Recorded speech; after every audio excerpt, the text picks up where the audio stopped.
What's up, YouTube? What's up, Raider Nation? Yeah, this is gonna be a Raider video, okay? I've been missing for a minute, changing my work situation a little bit, and I've been hella busy, and just trying to get it together, man. You know, life goes on, and it kind of comes first. I love doing videos, I love doing posts, but hey, man, you got to get life straight, you know, in order to do these videos, right? So, listen, it's been a minute, and a lot of things has happened in the sports world, but today this is going to be dedicated a Raiders video. I want to cover some things with the Hall of Fame, talk a little bit about the strategy that the Raiders should take this offseason, and just discuss some things that I feel the nation should be doing. Not the nation, because the nation is us, that's the fans, and you know, but what the organization should be doing, in my opinion. Okay, so that's what this is going to be. If you don't mind, hit that subscribe button, hit the notification bell, because as you know, RaiderKev is not consistent like he wants to be. Trust me, I might not be consistent, but I want to be. Okay, I truly want to be, but it's just hard. So if you don't mind, hit the notification bell, hit all, and leave your comments. Let's discuss the things that I'm going to throw out. Okay, that's what I want this channel to be about. I want it to be a two-sided conversation. I don't want to just be preaching to you. I want you to give me your feedback. Okay, so the Hall of Fame. Okay. And I know I'm late on this news, right? But, and I'm not going to discuss everybody winning the Hall of Fame. Just a few people. Congratulations to everyone. Okay, let's get that out of the way first. But I want to mention a few people because this is things that are, you know, near and dear to my heart. Okay, so you guys know I'm from Louisiana, and my wife is a big Saints fan. And I follow the Saints. You know, I can't consider myself a Saints fan, a fanatic, you know, because that's what fan is short for, fanatic, right? But I'm definitely a supporter. I like to see them win for a couple of reasons. Like I said, I'm from Louisiana, and, you know, happy wife, happy life, if you don't know, okay? So I have a vested interest in them, and a staple in the Saints defense back in the day, that what they used to call them, Dome Patrol, part of the Dome Patrol, right, was Sam Mills, right? He came over, I think he came over to the US, let's see, yeah, USFL.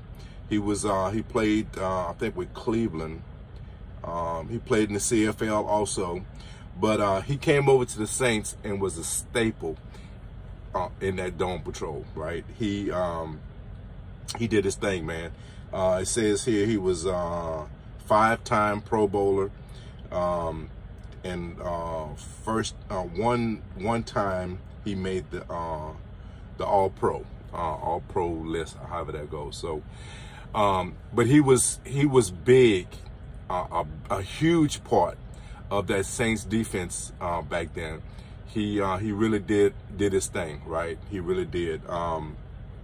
And you know, it was that whole mentality back then was they were, you know, they were going to stop everything. I think they had the best linebackers situation core certainly the Saints ever had, right?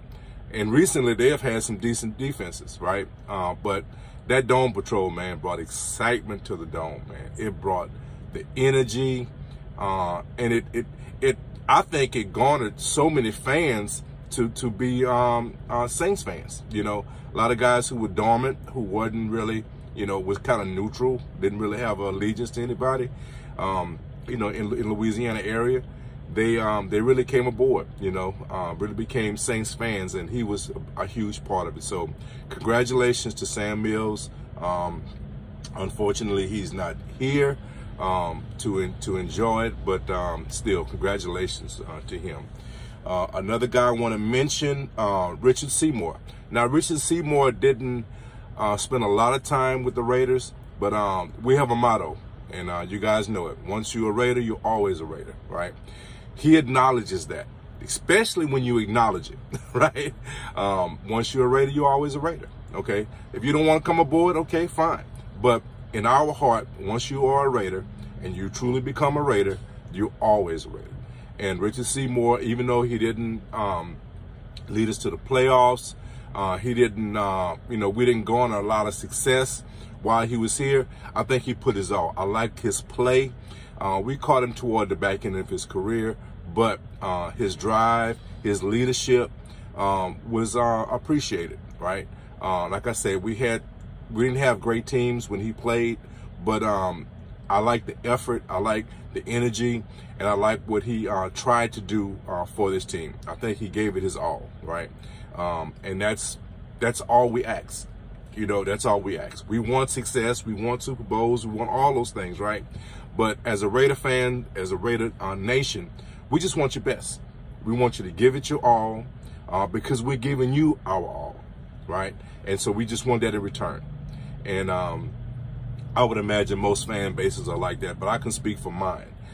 We as a nation, we just want you to give us your all. Recognize us as your support system and give us your all. And you will always be near and dear to our heart. And Richard Seymour, he's that to us. So I know he wasn't a Raider for a long period of time, but we do appreciate him. And I want to thank him and congratulate him for being inducted. This last guy, I want to mention, I'm going to read the article here because it kind of sums up his career, right? And they can do it a lot better than I can. So Cliff Branch, arguably the greatest wide receiver in Raiders history, is now finally a Hall of Famer.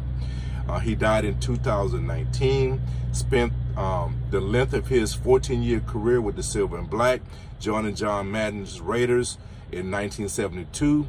Branch broke out in 1974, leading the league in receiving yards with 1,072, in touchdowns with 13.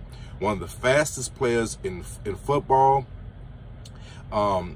He was a critical part of the Raiders Super Bowl winning teams in 1976, in 1980 and 1983, hauling in 14 catches for 181 yards and catching 3 scoring drives combined in the biggest stage. 4-time Pro Bowler, 3-time first team All-Pro. Branch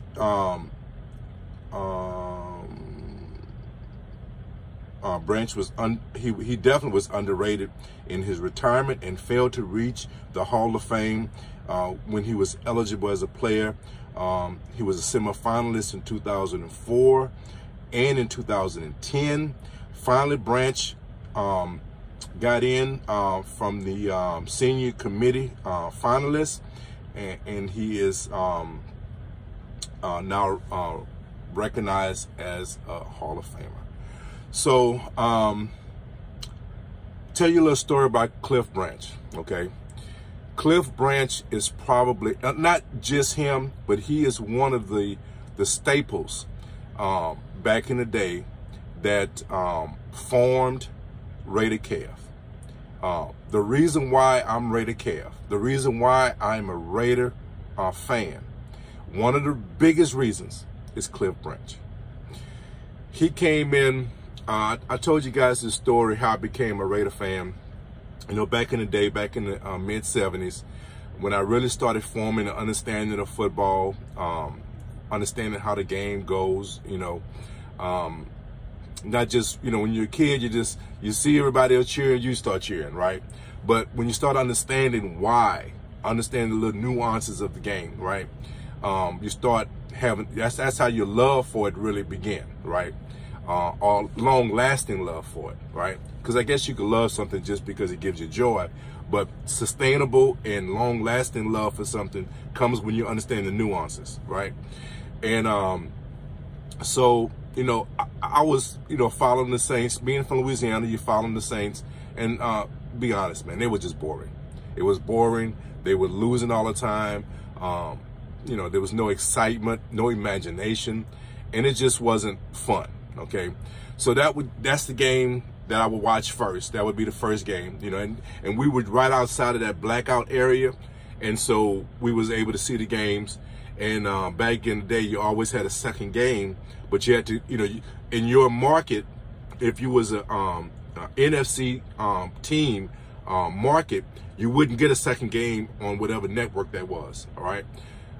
But on the other network, in our area, which was NBC, you got another game, okay? And the Raiders was, I mean, 80% of the times, the Raiders was being shown, right? So I would sit there with my family and I would watch the Saints and be bored and, you know, trying to pull for them and be excited at, you know, first two quarters and second half, see them blow it, right? That was just the pattern, right? Every now and then you get a victory, but, you know, it was basically boring. So that second half, that second game, right, most of the family would leave. You know, maybe my mom would stay, because my mom is a big football fan, right? She's probably, I'm not going to say she's more of a football fan than my dad, but they're neck and neck. They are neck and neck, right? So a lot of times my mom would stay and we'll watch the second game, you know? And so, so a lot of times, man, you know, I'll convince her to sit and watch the Raiders with me, right? And so regardless whether she was there or not, I used to watch that second game. And I would be excited because the Raiders had an explosive offense. They had a tough defense that just would knock you in the dirt, right? Knock you in the mouth, punch you in the mouth every chance they got, right? Give you that extra shot every chance they got. And it was, to a kid, that was exciting, right? But the other thing that really drove that excitement was the big plays. And Cliff Branch delivered. Every game he seemed like he would deliver a big play, right? And it would be so explosive and so exciting, right? And it just, you know, it drove my, you know, appreciation for the sport, right? And just drove my excitement. And over time, man, it just became, they became my team. I would love to watch them more than I would love to watch the Saints. And in a matter of a short period of time, I became a Raider fan. You know, I fell in love with this team. And Cliff Branch was the reason why. He was one of the reasons why. There's a lot of other, you know, guys, but he was one of the biggest reasons why, right? And I really, truly appreciated, you know, what he did for giving me that excitement, right? He used to make some spectacular catches. And the thing about Cliff Branch, a lot of people know him for his speed. And, you know, what Cliff Branch, you know, used to have that sign, right? Speed kills, 21, right? I used to love that sign, right? But Cliff Branch, and I'm sure there were others, but Cliff Branch, in a lot of ways, defined that particular position in the receiving core, right?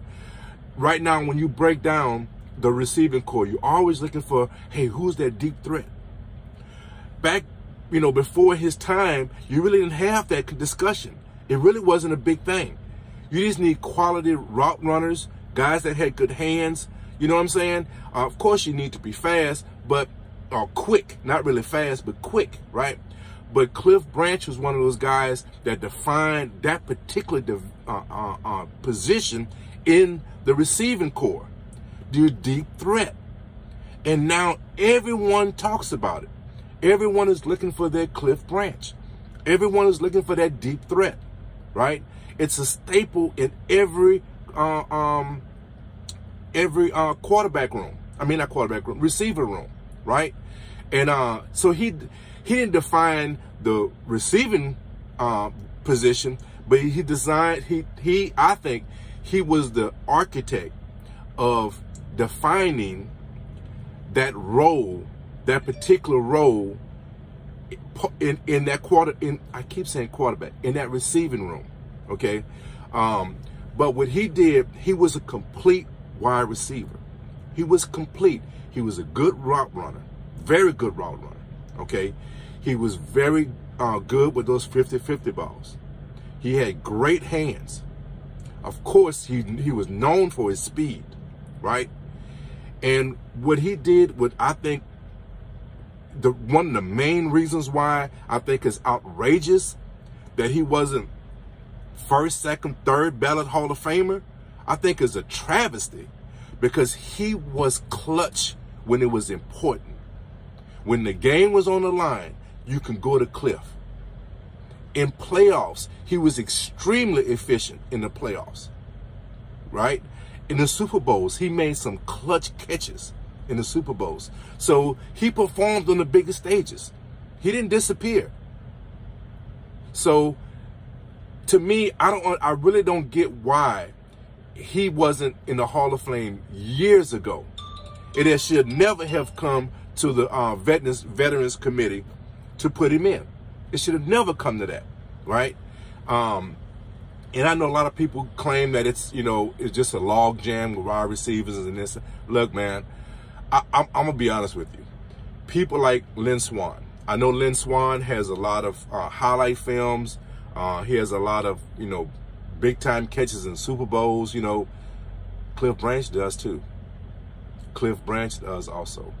And I would take Cliff Branch over Lynn Swann every day and twice on Sunday. And it's not because I'm a Raider fan. It's not because I have this shield on my head. It's because I recognize I can appreciate what he brought to this team. He was just as good of a route runner as Lynn Swann.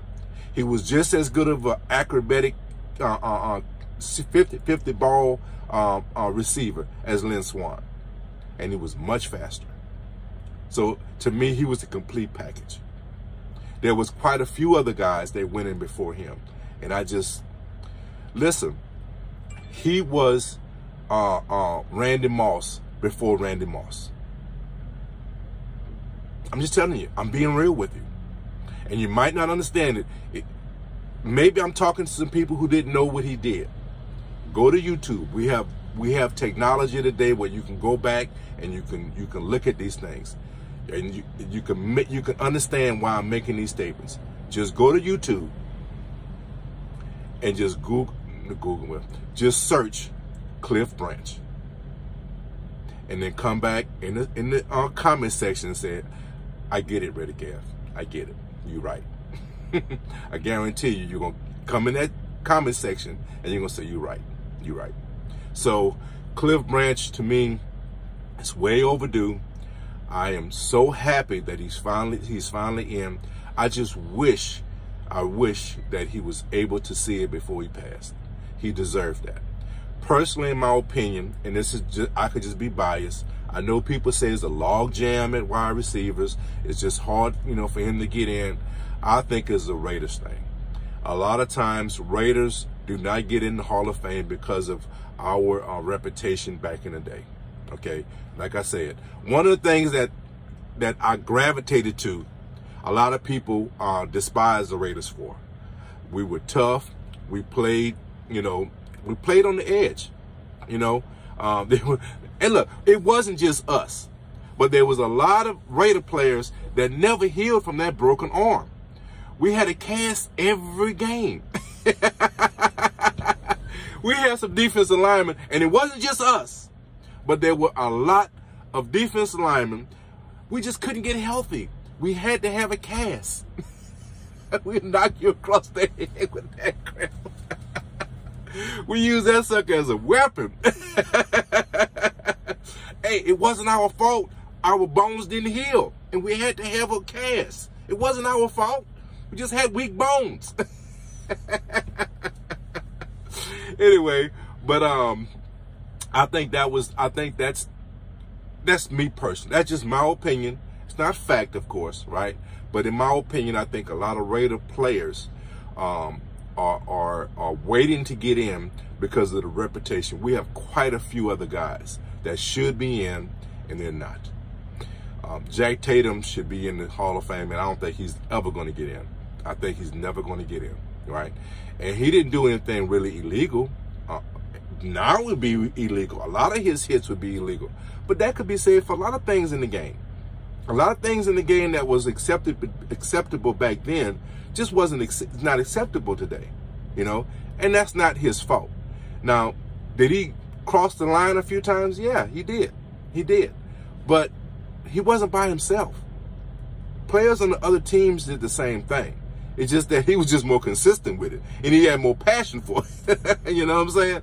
And you know, because of the unfortunate situation, I forget the guy's name. I apologize. I should know his name. I used to be able to rattle it off just as easy as you know, be on top of my mind. I just can't think of it right now. But his hit led. They claim, you know, and I'm sure it's true. I'm not saying it didn't, but they're saying that his hit, Jack Tatum's hit, caused the guy's demise, right? And because of that, he's probably never going to get in. You know, his play, he deserves to be in. He deserves to be. He really does deserve to be in. He's one of the best safeties to ever play the game. Bottom line, he's one of the best, right? And the rules. Did he skate outside the lines? Did he color outside the lines a few times? Yeah, he did. He did. But it doesn't negate the great play that he displayed and the fact that he's a Hall of Famer. He's a Hall of Famer. A lot of these Raider players, to me, are Hall of Famers. They don't have to put them in, but in my mind, they are. That's all I'm gonna say. Okay, so I really want to congratulate Cliff Branch. Like I said, man, he's near and dear to my heart, man. Like I said, he's one of the guys that formed my passion for the Raiders. He's one of the reasons why I'm RaiderKev. Okay, so I really want to acknowledge that. Let's talk a little bit about the current Raiders. Okay. I'm real happy about our success this year through the adversity. We went through some of the hardest things a team had to deal with in history. You had your coach go down under suspect, controversial, obviously controversial, but very suspect circumstances, right? And I'm glad he's gone. I'm not upset that he's gone, right? But you can't deny the effect it had to have to the team, right? Whether he was good for the team or not, he had the team going in a certain direction. Whether they would have been a playoff team, I don't know. I don't know. But anytime you have a team going in a certain direction and in the middle of the season that stops, that's a huge distraction. That's a huge, you're throwing everything off kilter, right? And they tried to make it as seamless as possible. And, but you got to understand how difficult that had to be. Okay. Now you don't have to be a Raider fan to appreciate that. You could be a Raider fan and say, hey, F the Raiders. They have to deal with what they have to deal with. That's their fault. Fine. That's cool. But if you're honest with yourself, you'll realize that's a lot to have to deal with. Losing your coach in the middle of the season, under those circumstances, right? It just caused, and what I appreciate is the players held it together, because those circumstances in a weak locker room could have divided that locker room dramatically. It could have been a disaster in that locker room, right? But they held it together. They came into seasons talking about we're brothers. A lot of guys came in as free agents, as trades, and they all came in and they embraced that the leadership that was established on this team, and they took the that whole idea that we are brothers, that we're going to fight for each other, and it really paid off in that situation. A few weeks later, what happens? You have another big time distraction with Henry Ruggs going down, being part of a homicide, being part of a vehicle homicide. That was devastating in so many levels. Prayers go out to that family, and and you might say I'm wrong for this, but I even feel for Henry Ruggs, because I don't think he was a bad guy. He made a horrible decision, and it cost someone their life, right? But I feel bad for the guy, because I don't think he was a bad guy. I don't really think he was irresponsible. I think he made a bad decision. You have to pay for your decisions, though, you know, and some decisions you have to, is a bigger cost than others. You know, some people, they're lucky to, you know, drive under the influence, and it only cost them a ticket. It only cost them to lose their license. You know, unfortunately, in this situation, it cost someone their life. So that was that's a huge thing, and the effect it had to the team was devastating. Regardless to whether you think he's a creep and horrible, whatever you feel about him, right? What it did to the team was devastating, you know. And maybe you're not sympathetic. I'm just telling you what reality is. Reality is that was a devastating loss to the team. Now, I'm not saying that loss to the team is greater than that lady's life. I'm not saying that. Obviously, the loss of life is tremendously more important than anything that the Raiders had to deal with. So don't misunderstand what I'm saying. I'm just talking about the loss of her. I mean, the loss of him to the team had a dramatic effect on it. That's just, I mean, let's keep it real. That's the truth, you know. And I'm not, again, I can't say it enough. I'm not being insensitive to this lady. I feel for that lady. I pray for that lady.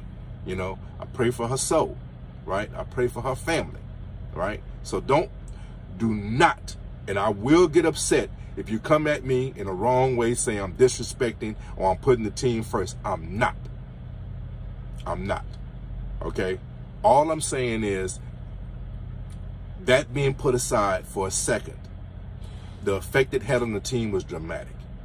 It was a dramatic effect on the team, and the team dealt with it. So there's a lot of things this team had to deal with. A lot of teams didn't have to. A lot of teams did not have to deal with. So I was proud of how they held together, kept things together, and they was able to find themselves in the playoffs, right? And so good job. You have to look forward. What's next? Okay, so the Raiders, in my opinion, the strategy, in my opinion, should be Derek Carr is probably the key to creating an opportunity for us to improve this team. Okay, we have a lot of players, Max Crosby, Derek Waller, even Renfro in some aspects. But those guys need to, we need to ensure, and not really Renfro. Renfro is not probably this year. He's not really on the table. But we have to look at Max Crosby, and you have to look at Darren Waller as people you must take care of. Okay, you have to look forward to. You don't want to lose those two guys. You really don't, right? And Carr is going to be the key to not only keeping those guys, but also adding some key components to this team in order for us to have success, right? I think, in my opinion, this team is on the verge of making a nice run for the next few years if we can put a certain pieces to this puzzle, add certain pieces to this puzzle. Okay, so in my opinion, the two biggest needs, and I think these needs should be addressed in free agency. We need a right tackle. We need to address that. That is a huge need for us. Okay, and there's some guys in there that are coming to the free agency market that's going to be, you know, asking for top dollar. We don't necessarily have to get one of those top tier guys, but you need to have a consistent, solid guy on that right side, that right tackle, that Carr can depend on. Okay, I think a lot of times in these games, when you saw him rush throws, not letting certain routes develop, is because I think he was nervous. And look, you can say that's a deficiency, or that's his problem. You know, he needs to get better at that. All you want. But anytime, the right side is where you can see. And when you see that guy is being beat, it has to have an effect on you. You could be the most courageous, the most, toughest guy in that pocket you want to be. When you see the rush coming, it has to have an effect on you. Okay? And so you need somebody that's stable on that side, right? And I think Leatherwood can get better. I don't think he should be pushed out to the tackle position. I think he should remain as the guard. I think he did a pretty decent job, and I can see him being developed at that guard position. All right. If we can get a solid right tackle, we don't have to have the highest paid guy. We don't have to have the top tier guy. We need a solid guy. We need a dependable guy. Okay. So that's a huge need, though, right? We don't have to have the top tier guy, but it has to be a top priority. If you understand what I'm saying, okay? The other position we have to address is our wide receiver room. We need a Cliff Branch, okay? We need somebody that's going to be able to stretch this field, that's going to demand that double team. And it doesn't necessarily have to be the biggest speed guy, okay? A lot of times they get confused. Everyone wants a Cliff Branch. Everyone wants that complete guy that can give you the speed and stretch the field and also be a great route runner, battle for them 50-50 balls. You want that complete guy, right? But what you need more important than anything, somebody that's going to demand that double team. Somebody that's going to demand that safety to drift to that side. Because then it opens up everything else. It opens up your Renfro. It opens up your Waller. It opens up that guy leaking out of the backfield, So you need that guy. It doesn't have to be a speed guy, but it has to be a true number one. Early when I started this season, I said we don't really have to have a number one. We, by committee, just by the mere how did I put it? The multitude of wide receivers, the multitude of weapons, right? But the multitude of weapons would be just as efficient as having a number one guy. That's the statement I made. But I truly believe that this year we have an opportunity to get a number one guy. There's quite a few guys on the market. I know Dante Adams is on everyone's list. We may not be able to afford him. We might not be able to afford him. I would love to have him on my team. And there's a lot of reports that Green Bay is not going to franchise tag him. And he's also, because of what he's going to demand, he's going to not be going by a lot of teams. So maybe we might have a shot at him. But that is going to really depend on Carr. Carr is going to be the key to how well we're able to do in free agency. Okay? So there's a lot of different strategies, right? Personally, this is my strategy. This is the way I see it, right? Carr has a $19 million salary for this year, okay? Give him some security in the fact, let's guarantee it. It won't affect it won't be a cap hit. Guarantee him the $19 million. That way, he is ensuring that, he's going to get his money, even if he gets hurt. $19 million is not anything to sneeze at. Let's take Carr for his word. All right. Carr has stated, and, not claim, I'm not going to say he's not true. He's not sincere. I do think he's sincere when he says this, that he's true to his word, that his word is bond, right? And he has stated that he wants to be a Raider for life, that even if he's traded, he'll retire before he plays with someone else. Okay. I'm not saying take advantage of him, because $19 million is not taking advantage of anybody. And you have to understand, when he signed his contract, I think he was the highest paid quarterback at the time. So it's not like we didn't take care of him. The guy has been taken care of. Let him play out that $19 million contract. The rest of his contract, let it play it. And let's guarantee it. Let's say, okay, listen, come in at 19 like you signed. You signed the dotted line and said, I'll play for 19 that final year. That's what you said. Okay? Honor it. We'll show you we have confidence and we want you to have security. We'll guarantee it. Okay? Guarantee him the money. Okay? Then on the back end, tell him, listen, what we also will do is, we can't put it in writing, but because you are our guy, next year we'll franchise tag you. That's a $30 million contract. That's a $30 million. So you're getting, in essence, 2 years. What is that? $49 million? 2 years? Hey, man. That's nothing to sneeze at. That's $25 million the next 2 years. Now, you have an opportunity to see whether or not you have a good marriage here. Whether, you know, the new coaching regime and Carr is a good marriage. It gives you 2 years to really do that, to really identify whether or not that will be a good marriage for 5 years down the road. You understand what I'm saying? So I think that you play him in at 19, you guarantee it. And I'll be honest, if he wants to play hardball and say, well, if you're not going to redo my contract, and you got to remember, Raider fans, you can if you remember what happened, we chose him over Khalil because when we re-signed Carr, the next off season we couldn't afford Khalil. Let's not repeat history, okay?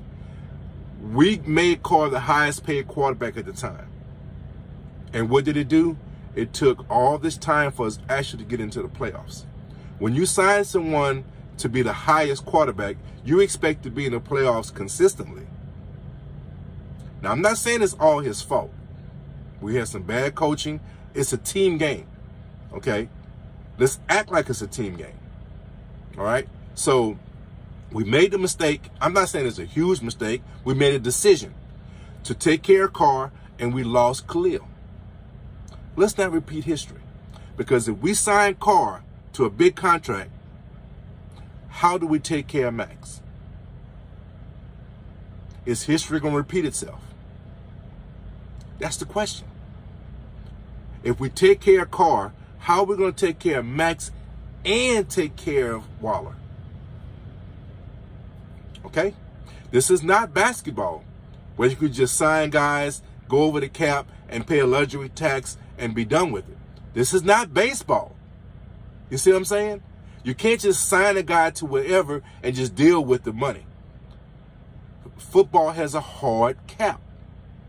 Now, guys want their money. I get that.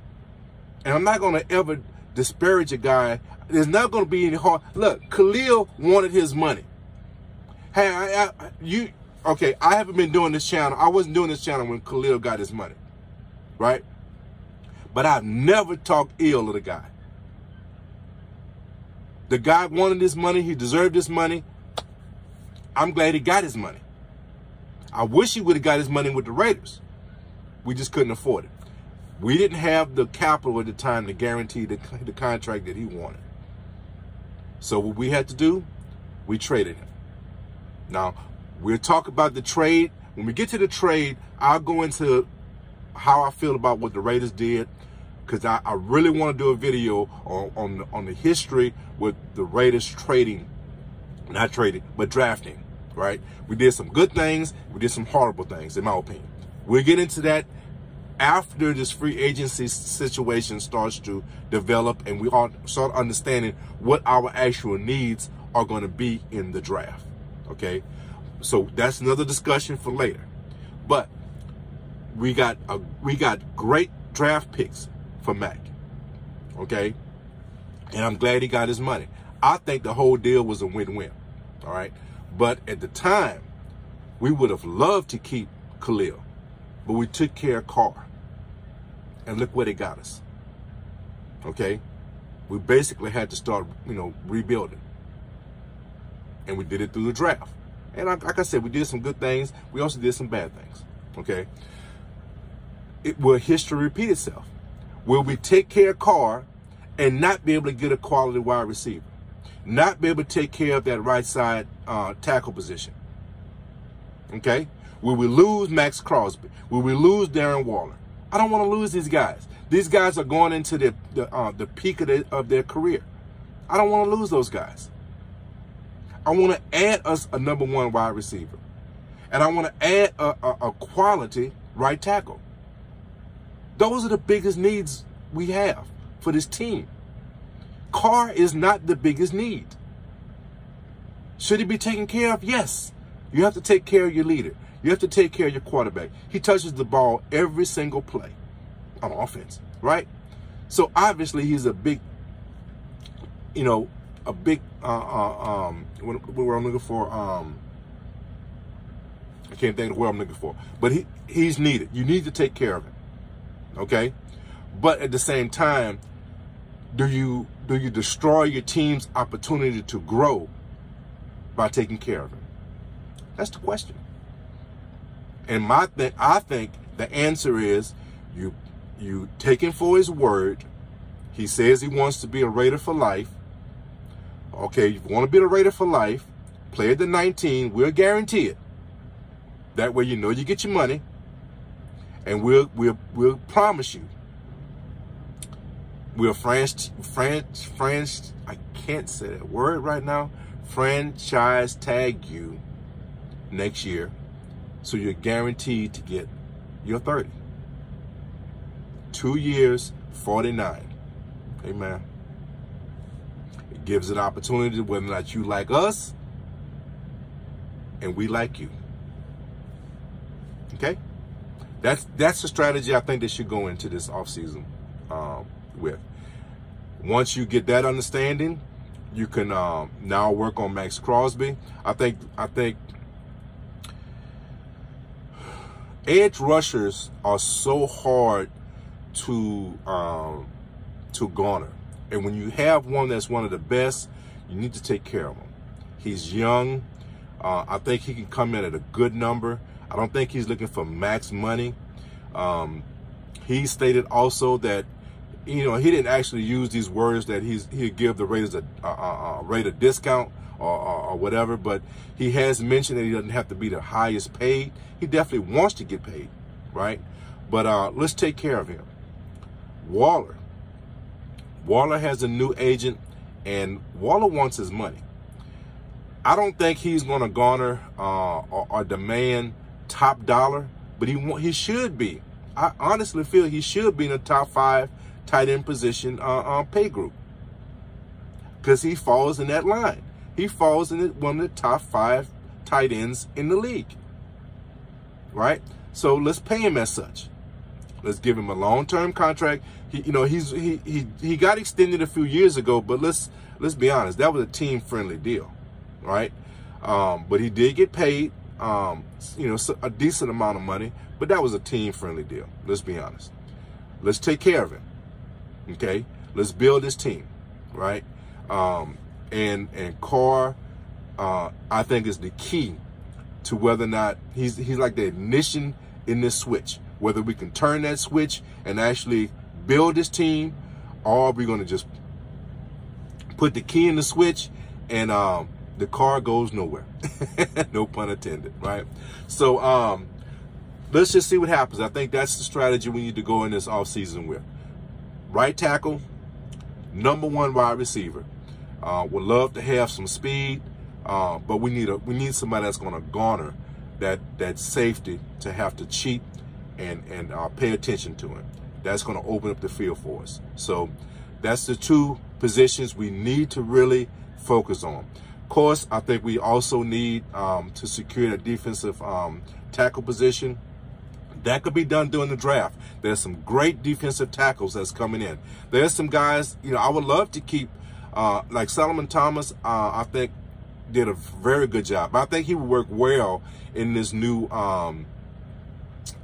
defensive line that I think that we're going to run. Jordan Jefferson, not Jordan Jefferson. I forgot his first name. Anyway, Jefferson, the tackle that we had last year. I think he should be considered, but I think he's gonna ask for a nice chunk of change. He did a good job for us. So, but that tackle position, defensive tackle, can be addressed. There's some nice guys coming out in the draft, so we might have to take care of that in the draft. I think also cornerback.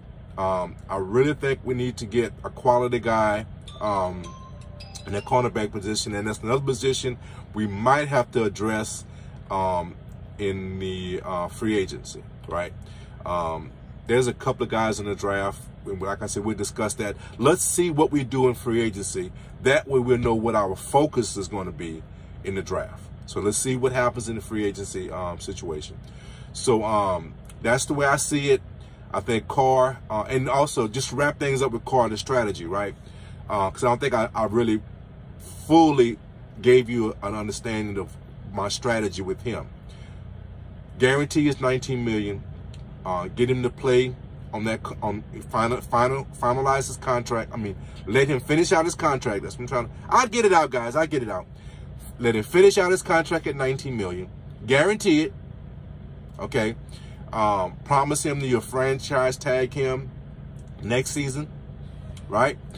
And to see what we have. If he doesn't want to accept that, I would be good with trading him. I would be good with trading him.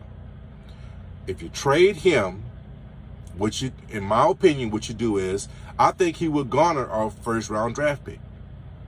I really do. I don't think he would garner. I don't think, teams would, fight hard to only allow, only give a number 2. I think you can get a number 1 for him. Okay, you take that number 1, and you might be able to get a number 1 and maybe a number 2, or number 1 and a number 3, and maybe a player, something like that, right? But you can gather some draft capital by trading him. Now he said if you trade him, he's not playing. Okay, so you have the leverage, all right. But if that's not the case, trade him, go on to your number 1, re-sign.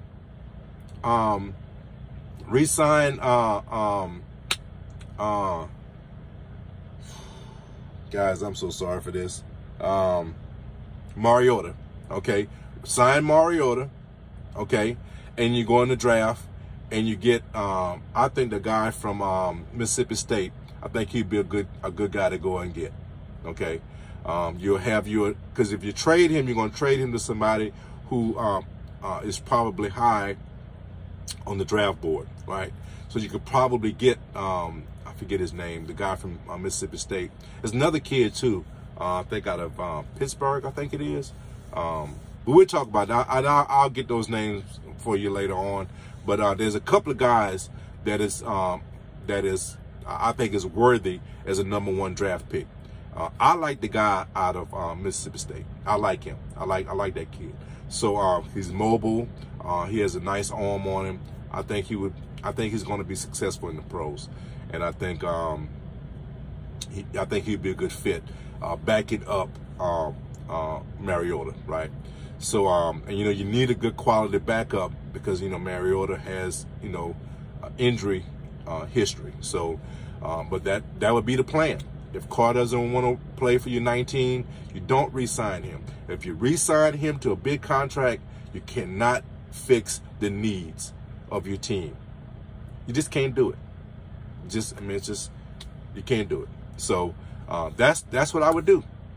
Play him, get him to play for that 19, guarantee it.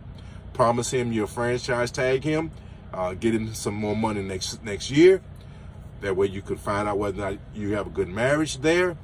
Use that money, go get you a quality number 1 wide receiver and get you a quality right tackle. That's the way RaiderKev's sees it, okay? So, guys, I appreciate your time. Like I said, man, if you don't mind, hit the subscribe button, Hit the notification bell so you know when I post something. Of course, guys, you know I do other things on this channel, and they're coming. I have not stopped the firearm side.